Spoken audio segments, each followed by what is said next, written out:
삼성의 호재와 악재. 삼성 SDI가 유럽 BMW 그룹과 3조 8천억 원 규모의 배터리 공급 계약을 맺었습니다. 잭팟을 터뜨렸다는 표현을 쓸 만큼 큰 성과인데요. 한편 미국 도널드 트럼프 대통령이 삼성을 직접 또 언급하면서 애플 제품에 대한 관세 면제를 거론하면서 삼성에 타격을 줄 수도 있을 전망입니다. 삼성이 직면한 이 과제들 산업부 윤지혜 기자와 이야기 나눠보겠습니다. 윤 기자. 네.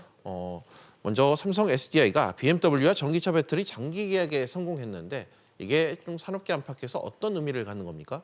네, 널리 알려진 대로 전기차 2차 전지 배터리는 제2의 반도체라고 불릴 만큼 미래 가치가 높은 분야입니다.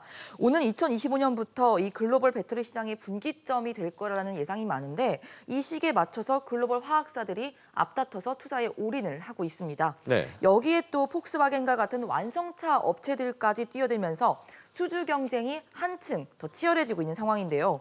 지금은 우리 화학 업체들의 시장 점유율이 높지만 나중에는 수주처를 확보하기 어려울 수도 있다는 얘기이기도 합니다.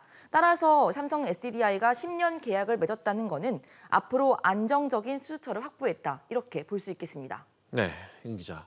이번 그 양측 협력에는 그런데 이재용 삼성전자 이 부회장의 역할이 좀 막후에서 컸다 이런 얘기가 나오네요. 네, 양측의 협력이 지난 2009년 시작이 됐었는데 이 부회장이 BMW를 직접 찾아가서 양사 관계를 다시 다지고 공급 계약을 이끌어내는데 직접적인 역할을 했다는 후문입니다.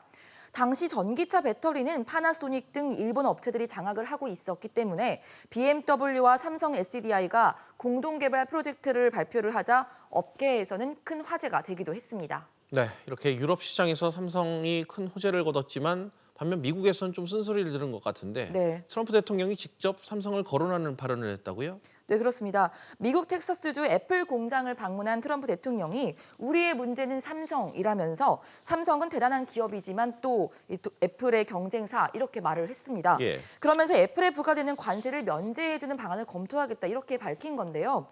지금 애플 제품은 중국에서 만들어져서 미국으로 수입이 되는 상황인데 미중 무역 분쟁 등으로 지난 9월부터 10% 관세가 부과가 되고 있습니다.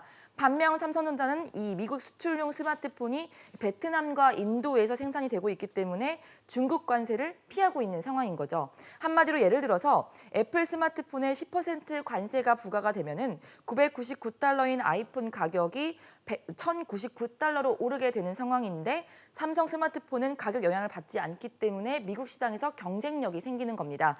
그렇지만 앞으로는 다시 이 관세가 면제가 될 경우에는 이런 효과가 떨어지게 되는 상황입니다. 그렇군요.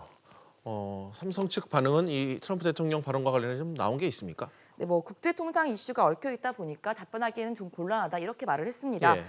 또 제품과 부품이 달라서 가격에 어떤 영향을 줄지는 아직 미지수라고 보고 있는 것 같습니다.